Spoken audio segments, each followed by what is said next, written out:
My name is Claire Morgan. I'm 22 years old, and the first time I stepped into the warehouse, I felt like I had walked straight into a prison.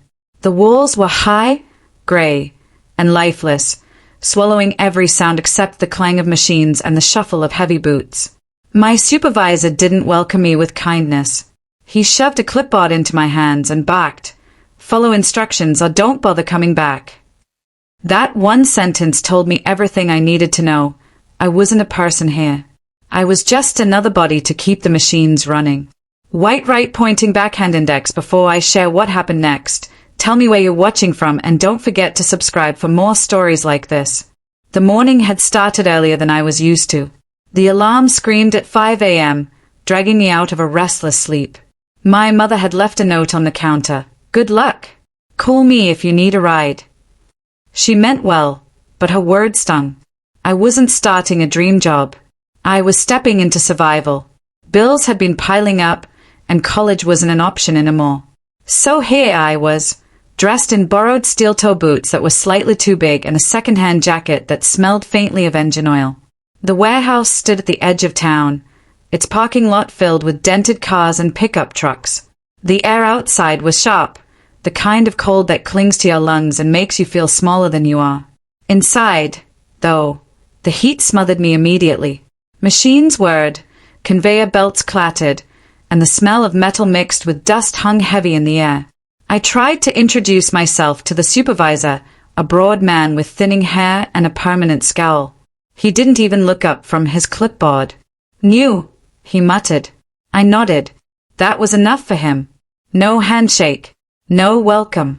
Just orders. He pointed me toward the far side of the floor where boxes towered in endless rows, waiting to be lifted, sorted, and stacked again. The shelves looked taller than any building I had ever been inside.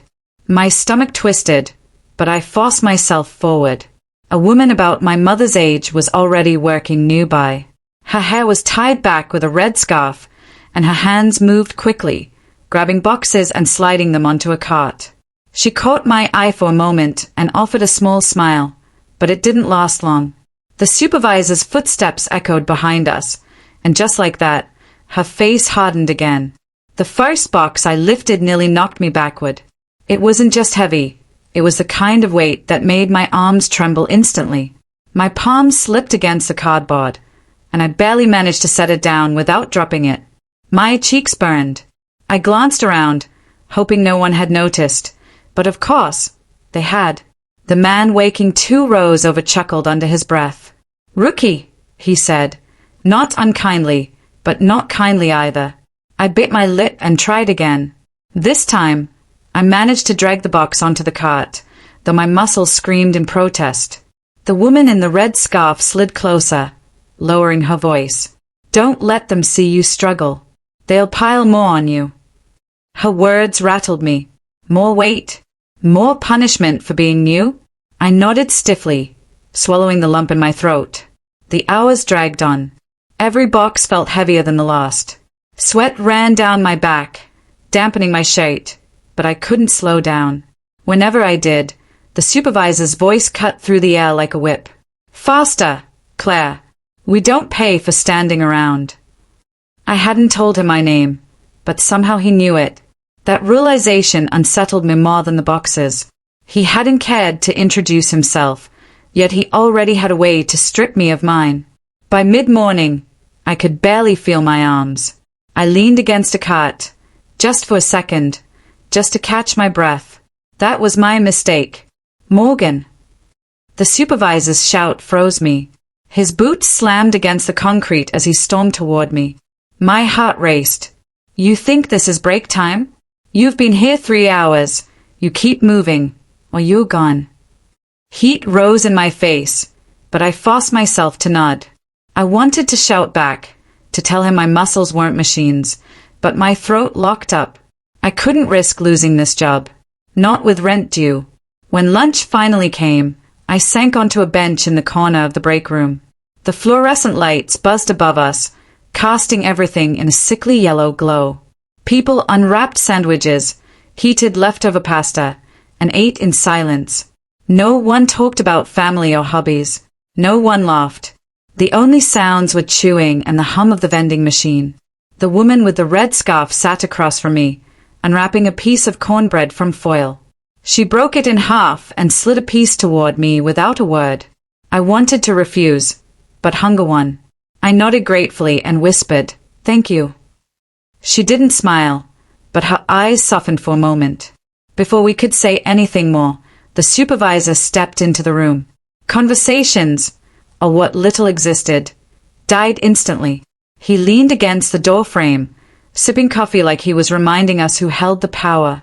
My chest tightened. Even here, even on a break, we weren't free. The rest of the day blurred into exhaustion. My hands blistered, my legs shook, and my back throbbed. At one point, a box slipped and landed on my foot. The pain shot through me, sharp and hot, but I clenched my jaw and kept moving. No one asked if I was okay. Maybe they knew better. Maybe they had learned long ago that pain wasn't a reason to stop here. When the final horn sounded, signaling the end of the shift, relief washed over me. I dropped the last box onto the cart and stretched my aching arms. My shirt clung to me, damp with sweat. My body begged me to quit, but I couldn't. As we filed out, the supervisor stood near the exit, arms crossed, eyes scanning us like we were prisoners leaving the yard. When I passed, he gave me a thin smile that didn't reach his eyes. "See you tomorrow, Morgan," he said. The warehouse lights hummed above me, the steady buzz filling the silence I wished I could escape. My shift had just ended, but instead of relief, a knot of unease grew heavier in my chest. The day had worn me down, yet it wasn't only the sore muscles or the endless boxes. It was the way people moved around me, quiet, guarded, as if something unspoken pressed against the walls, tightening the air we all breathed. At first, I tried to brush it off. Maybe it was just me, being the new hire, the outsider who hadn't learned the rhythm of this place yet. But as I gathered my things from the locker, I caught sight of Sarah, the woman who'd kindly shown me the ropes that morning. She was standing stiffly by the time clock, her hands clenched into fists at her sides. "Long day?" I asked, trying to sound casual. Her eyes flickered toward me, then away, too quickly. "Yeah, something like that." The pause in her voice was sharp, almost like she was afraid of saying more. I wanted to push, to ask what weighed so heavily on her, but she slipped past me, mumbling something about needing to get home. I lingered there, unsettled. The way she left, it wasn't just tiredness. It was fear. The walk home that night felt longer than usual. Street lamps threw stretched shadows onto the cracked pavement, and I replayed every moment of the day in my mind. The way the supervisor, Mr. Colton, had barked orders without looking anyone in the eye. The way conversations died whenever he walked past. And the way Sarah's voice had dropped when he called her into the office. She'd come out pale, avoiding everyone, her lips pressed tight like she was holding something dangerous inside. By the time I reached my apartment, I couldn't shake the thought that something was deeply wrong here. I lay awake staring at the ceiling, telling myself it wasn't my problem. I was new. I had no right to get involved. But the silence of the warehouse stayed with me, louder than any noise. The next morning, I noticed things I hadn't the day before. How workers kept their eyes down. How laughter seemed like a forbidden act. When someone dropped a box, the crash echoed far too loud, followed by an anxious glance toward the office door. During our short break, I sat across from Sarah in the break room. Her coffee cup trembled slightly in her hand, and I knew it wasn't just from fatigue. "Are you okay?" I asked softly. She hesitated, then forced a smile. "I'm fine. Don't worry about me." But her voice cracked on the last word, betraying her. Before I could respond, Mr. Colton entered the room. The air shifted instantly, like a shadow falling over us. He scanned the room with a look that wasn't anger, but something colder, something that made everyone shrink back. His gaze lingered on Sarah for just a second too long. Then he walked out, and only after the door shut did people breathe again. That moment confirmed what I had been feeling.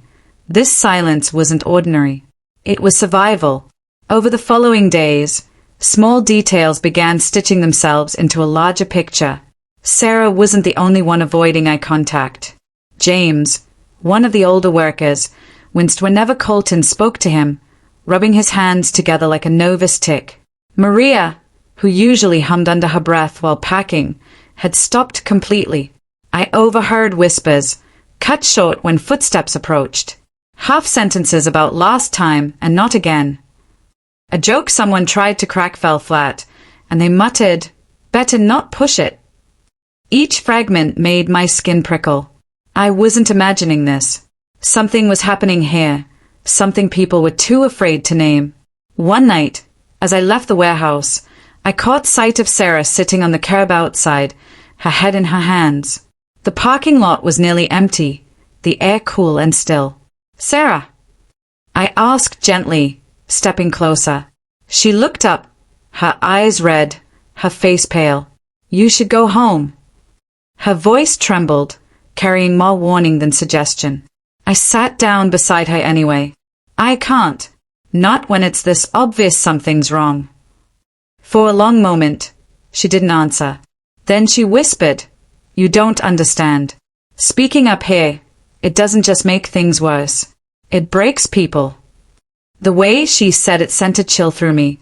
Her words weren't dramatic. They were matter-of-fact, like she'd lived it, like she'd seen others silenced in ways I couldn't yet comprehend.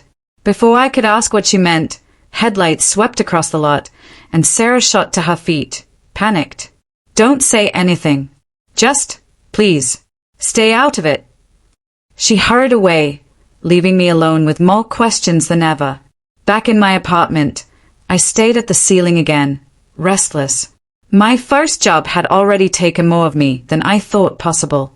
It wasn't just the labor, it was the weight of secrets pressing down on everyone. I realized something then. Silence wasn't just the absence of sound. Hey, it was the language of survival. People spoke it fluently, out of fear of what would happen if they broke it.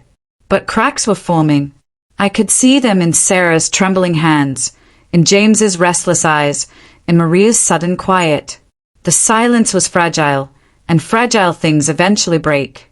I didn't know yet what role I would play, but I felt it deep in my chest, whether I wanted it or not. I was already part of this. And if the silence shattered, none of us would be the same again. None of us would be the same again. That thought clung to me as I dragged myself through another morning, the chill biting harder than usual. My body felt like a collection of parts welded together in fatigue, joints stiff, muscles tight, every breath shallow from the weight of unspoken tension I carried out of the warehouse each night. By the time I clocked in, my shoulders already ached. The cartons seemed heavier than the day before, though I knew they hadn't changed. It was me. Something inside me was cracking, inch by inch, under the pressure of long hours, low wages, and silence thick enough to suffocate. "Move quicker," Colton barked across the floor.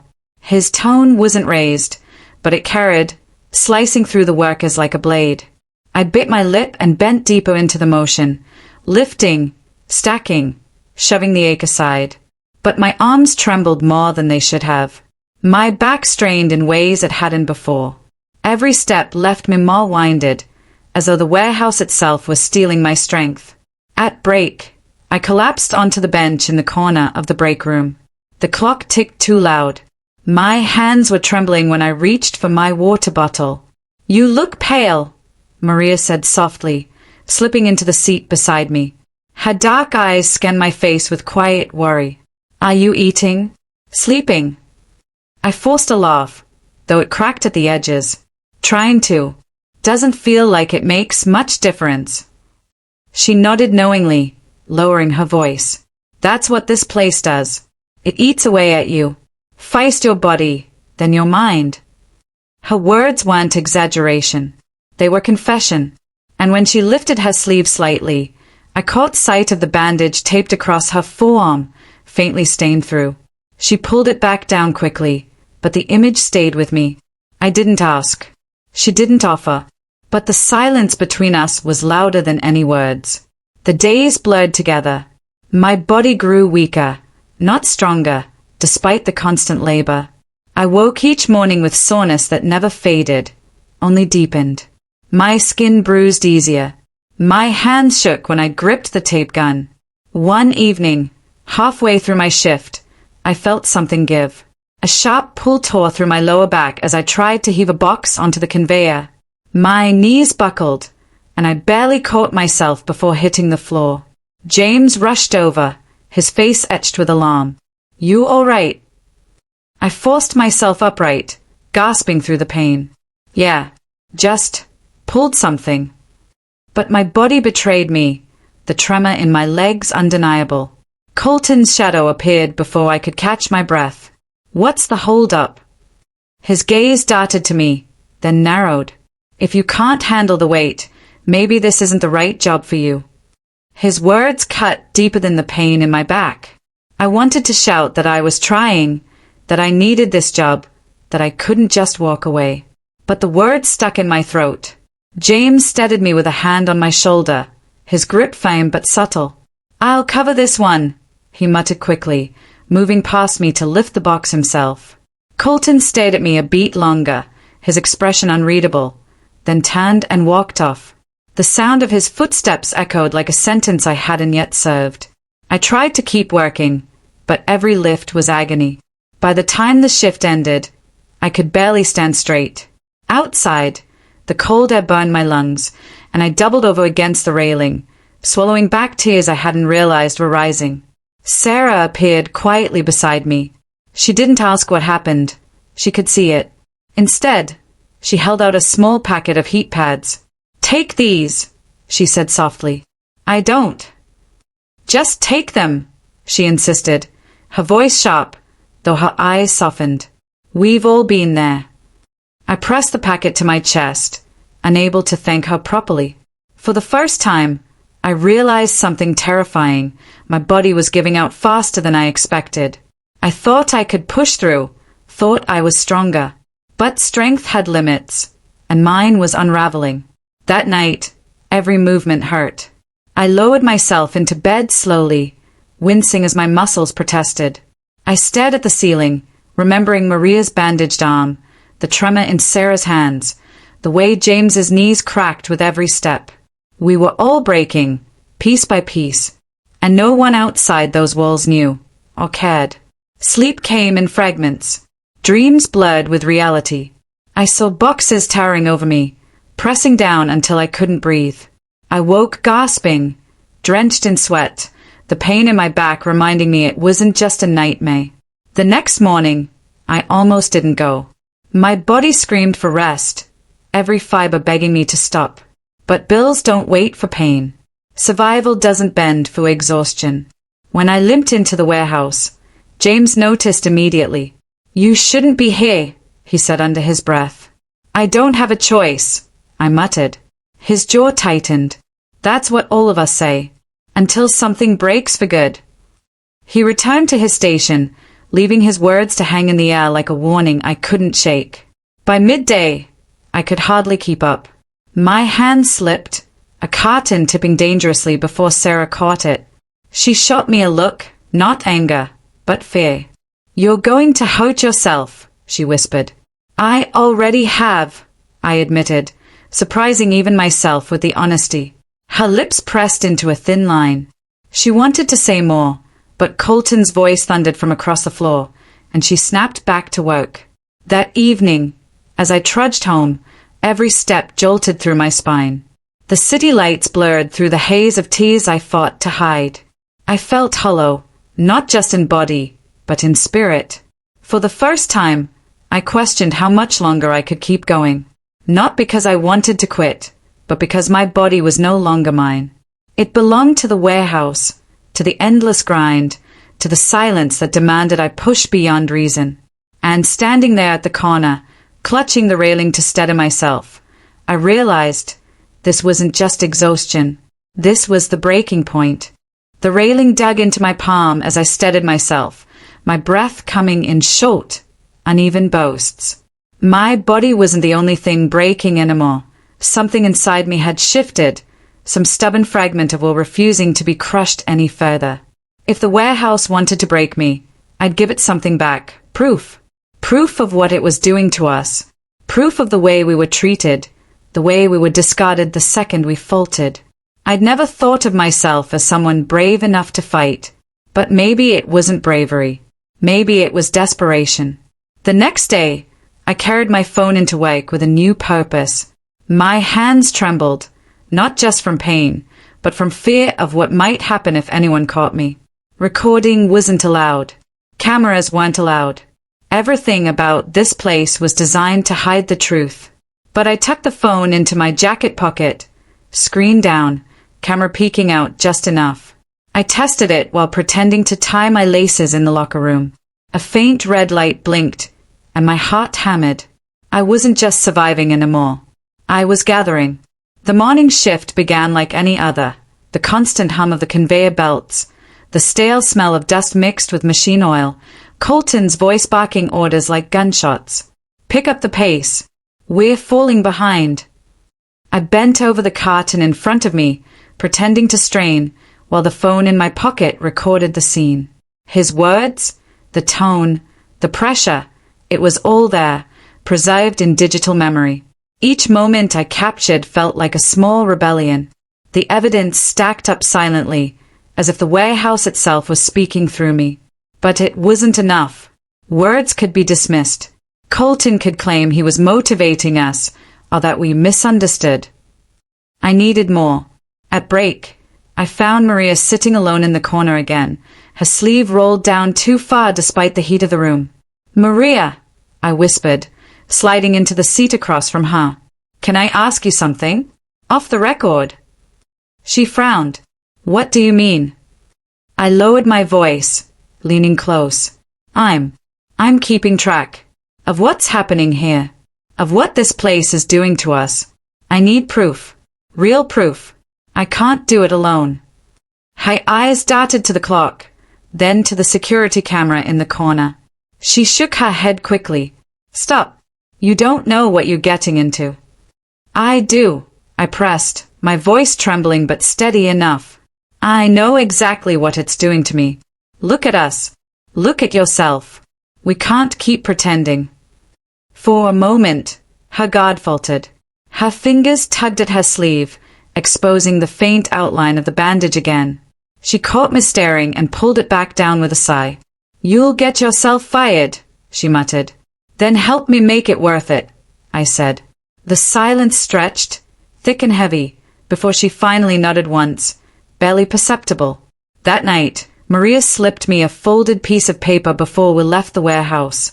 I didn't open it until I got home, my hands shaking with anticipation.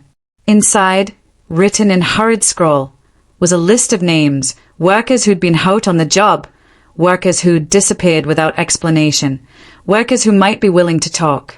It wasn't just proof. It was a map. The next week became a blur of quiet collection.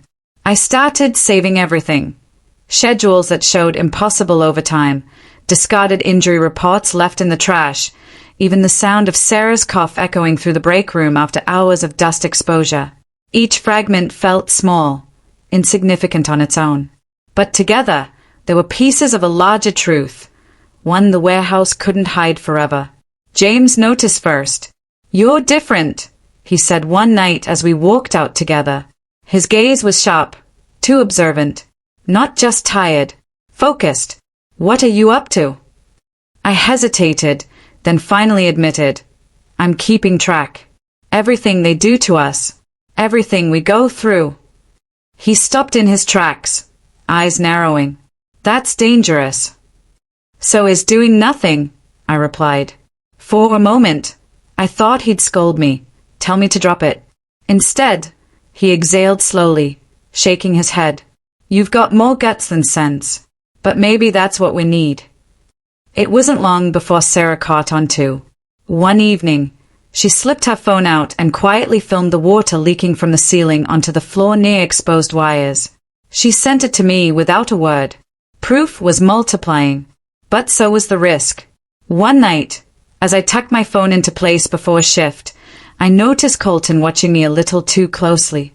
His eyes lingered longer than usual, suspicion written across his face.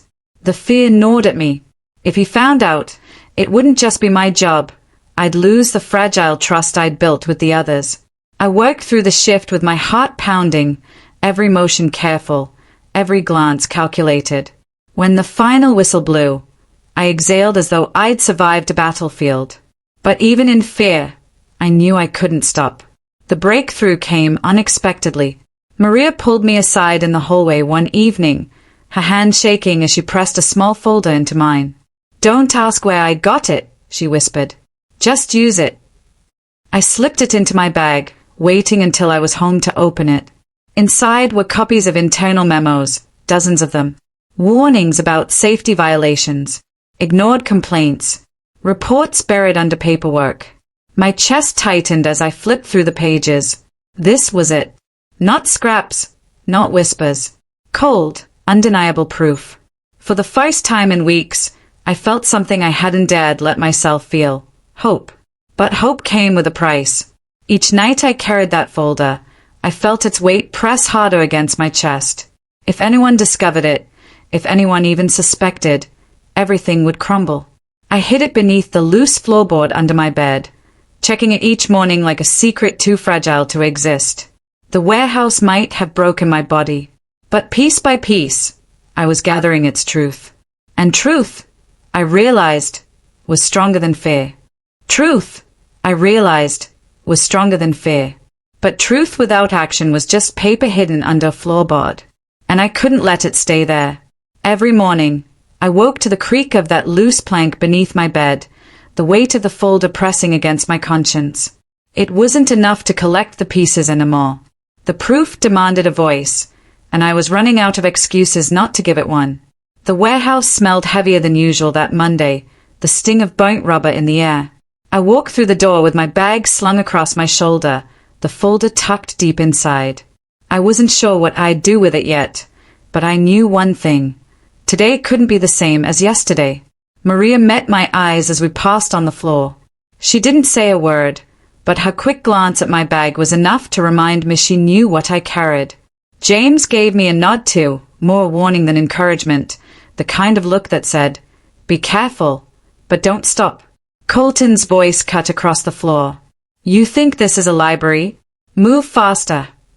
His boots clapped against the concrete as he stalked past, his glare brushing against me like a searchlight. For a moment, I thought he could see straight through my jacket, straight into the hidden folder. But I kept moving, hand steady, head down. By the end of the shift, my decision had already made itself. I couldn't wait for the perfect moment, because perfect moments didn't exist here. There were only choices, and the courage to live with them. That night, I called James. "Come over," I said. My voice shook, but I didn't let it break. When he arrived, I pulled the folder from beneath the floorboard and laid it on the table between us. The lamplight caught the edges of the papers, a faint glow on secrets no one was supposed to see. James flipped through slowly, his lips tightening with each page. "This is bigger than I thought," he muttered. "They knew, all of it, and they kept pushing anyway." I nodded. "It's not just us being careless. It's them. Every decision, every corner they cut." He leaned back, exhaling hard. "If we take this outside, if we actually show someone, there's no going back. You realize that?" "Yes," I said quietly. "And I also realize if we don't, nothing changes. Not for me. Not for Maria. Not for anyone who comes after us." We didn't sleep much that night. By morning, our plan was shaky, fragile, but real. We would gather a few others we trusted, just enough to spread the risk, not enough to draw suspicion. Together, we'd decide how to move forward. Maria came first. She sat at my kitchen table, silent for a long time as her fingers traced the rim of her coffee cup. "Finally," she said, "if this backfires, they'll blacklist us. We won't work again." "Then maybe it's time we stop working for people who think we're disposable," I replied. Her eyes lifted, soft but firm. "You don't get it. For some of us, this is survival. If they close their doors on us, where do we go?" I reached across the table, not with an answer, but with the folder. That's exactly why we have to do this. To make sure no one else gets trapped like this again. The circle grew. Sarah, still coughing but stronger now that she knew she wasn't alone. Miguel, who had worked quietly in the shadows for years, nodding as if he'd been waiting for someone to finally speak aloud what he already knew. One by one, they agreed to stand with us. Fear didn't vanish. It clung to the room like smoke. But for the first time, it wasn't the only thing in the air. We met in secret, huddled in backyards and empty parking lots, piecing together the story the warehouse tried so hard to erase. Everyone brought something. Maria had more notes. Miguel had photos of broken equipment. Sarah recorded her coughing fits after shifts. Together, it became undeniable. One night, under the dim light of a single street lamp, James said what we were all thinking. We can't just keep gathering. We have to act. My stomach clenched, but I nodded. Then let's break it. The cycle. Right here, right now. Breaking the cycle didn't start with shouting or strikes. It started with a letter.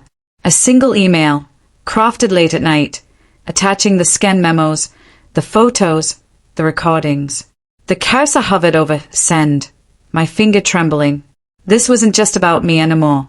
It was about everyone whose names filled Maria's crumpled list, everyone who had walked through those doors and left broken.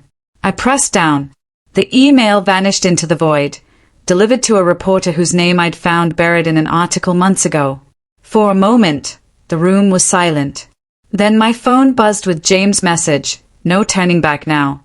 The days that followed stretched thin with tension. We still showed up at the warehouse, still loaded boxes and swallowed dust, but everything felt different. Every clang of the machinery seemed louder, every bark from Colton sharper, as if the walls themselves knew the secret hanging in the air. Sarah caught my eye one afternoon, her lips twitching in the faintest smile. Maria squeezed my shoulder in passing. We were holding something bigger than fear now, something stronger than silence. Then, 3 days later, it happened. The warehouse door swung open, and 2 men in suits stepped inside. They weren't inspectors, not managers either. Colton froze mid-yell, his face draining as they flashed their badges. Whispers rippled across the floor. Wakers straightened, machines slowed, the hum of the day broken by tension so sharp it felt like electricity. Colton barked something about routine checks, but no one believed him. The men walked past him without a glance, clipboards in hand, eyes scanning the floor with quiet precision. And for the first time, I saw Colton afraid. That night, our group gathered again, not in fear but in awe. "It's starting," James said, his voice low but charged. They listened. Maria's hands trembled around her mug, but her smile was real this time. We actually did it. I didn't feel relief exactly, not yet. But I felt the first crack in the walls that had kept us trapped. And in that crack, I saw light. Breaking the cycle wasn't about destroying the warehouse in one strike. It was about refusing to let its weight define us anymore. For years, I had bent under it, convinced I had no choice. But now, together, we had carved out another path.